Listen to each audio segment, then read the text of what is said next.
Hi very good morning. ఈ విషయం ప్రతి ఒక్కరు అవగాహన పెంచుకోవాలి మన ఏపీ అండ్ తెలంగాణలో. బికాస్ డయాబెటిక్ అనేది చాలా పెను ప్రమాదంగా మారడమే కాకుండా వారి శరీరంలో ఆటో ఇమ్యూన్ డిసార్డర్కి కారణమవుతుంది. దాని ద్వారా మల్టీ ఆర్గాన్స్ డ్యామేజ్ కూడా అవుతున్నాయి. కంటి చూపు పోగొట్టుకోవడం ఇలాంటివన్నీ జరుగుతుంది. హెచ్బిఏవన్సీ అండ్ యావరేజ్ బ్లడ్ గ్లూకోజ్ లెవెల్స్ని మీరు గనక గుర్తించినట్లయితే మీరు మెడిసిన్ వాడుతున్నప్పటికీ కూడా దీని యొక్క శాతం పెరుగుతూ ఇన్సులిన్ లెవెల్కి వెళుతున్నారు అంటే మీ ఆరోగ్యం పట్ల మీరు అవగాహనని కోల్పోయారు.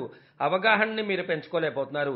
ఈరోజు మీ హెచ్బిఏవన్సీని మీరు యావరేజ్గా 6.5 బిలోకి తీసుకురాగలిగితే ఎంత బాగుంటుంది. మరి అవకాశం ఉందా అంటే హెల్లోపతిలో అలాంటి అవకాశం లేదు, మీకు న్యాచురోపతిలో అలాంటి అవకాశం ఉంది.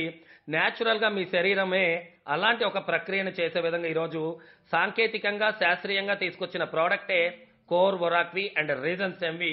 ఈ కాంబినేషన్ చక్కని రిజల్ట్ అయితే ప్రతి ఒక్కళ్ళు తీసుకోవచ్చు. మన ఆంధ్ర సైడ్ ఎక్కువ మనం వైట్ రైస్ తింటాం. మన లైఫ్ స్టైల్ కూడా చాలా మార్పులు జరిగాయి.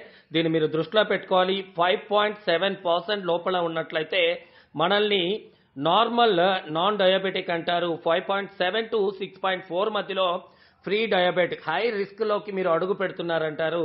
6.5 అండ్ అబవ్ ఉంటే మీరు డయాబెటిక్ గా మనం దీన్ని పరిగణలోకి తీసుకోవాలి. మీరు 6.5 నుంచి మీ ప్యాంక్రియాటిక్ ని మళ్ళీ రివర్స్ చేసే అవకాశం ఈ రోజు ఉన్నప్పుడు మీరు ఎందుకు దాని గురించి ఆలోచించకూడదు, ఎందుకు తెలుసుకోకూడదు, ఎందుకు యూజ్ చేయకూడదు అనే విషయాన్ని మేము ఈ రోజు మీ దృష్టికి తీసుకొస్తున్నాం. ఈరోజు ఆటో ఇమ్యూన్ డిసార్డర్ కి కారణమయ్యి మల్టీ ఆర్గాన్ ఫెయిల్యూర్ తో కంటి చూపు పోగొట్టుకున్న వాళ్ళు అనేక మంది మమ్మల్ని కలవడం జరిగింది. ఇలాంటి సమస్య మరెవరికి రాకూడదు కాబట్టి మేము కోర్ వొరాక్వి రీజన్స్ ఎంవిని ఎలా వాడాలో తెలుసుకోండి, ఎంత మంచి రిజల్టో తెలుసుకోండి అని చెప్తున్నాం.